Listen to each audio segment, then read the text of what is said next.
Ano nga ba tong ginawa ni Papa Joms at talagang ginulantang ang buong Kalingap lalo na ang Jomcar community? Marami na ang nakakapansin sa mga galaw ngayon ni Papa Joms, lalo na ngayon Season 2.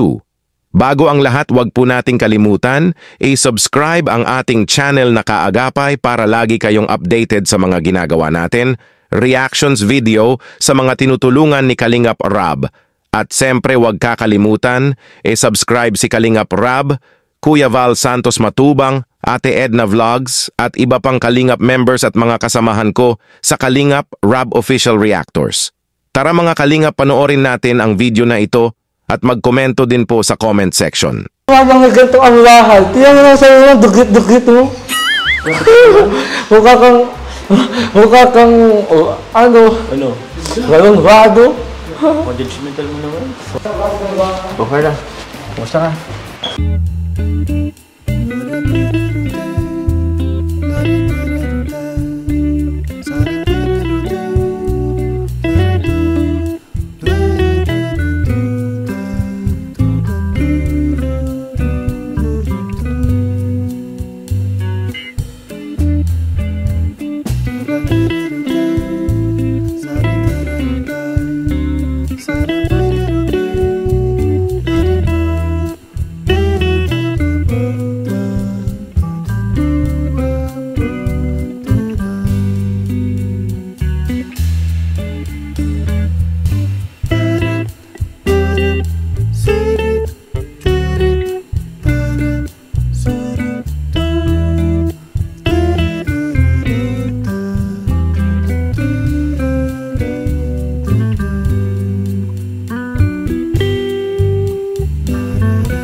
Nandito sa bahay.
po natin alam yung mangyayari.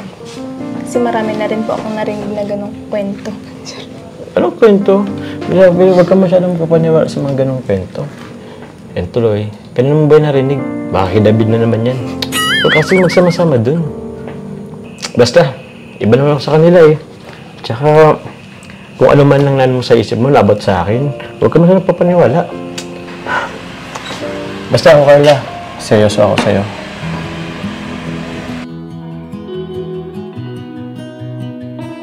Teka. Andiyan na yata sila ako narab mo. Tara, sabulabungin natin.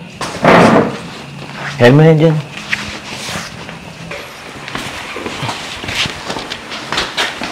Grabe. Ganda ng bahay, Papa Joms. Grabe, sino ba naman ang di magugulat sa ganyan kagandang bahay, napakalaki at napakaganda. Kaya laking gulat talaga ng K-Boys nang makita ang bahay nila Papa Joms, di tuloy sila makapaniwala. Pero napansin ko tahimik lang si Carla dahil sigurong hindi pa rin siya makapaniwala na ito pala bahay nila Papa Joms na napakaganda at napakalaki. Tahimik siyang tinitingnan ang kabuuan ng bahay. Naisip niya siguro na sana magkaroon din ako ng magandang bahay. Pero naniniwala ako magkakaroon ka din, Carla, ng ganyan bahay dahil masipag ka at mabait. Ngayon pa lang binibless ka na Lord. Basta galingan mo lang mag-aral dahil balang araw magkakabahay ka din ng maganda. Napansin niyo rin ba mga kalingap na masayang-masaya si Papa Joms na nadala niya si Carla sa bahay nila?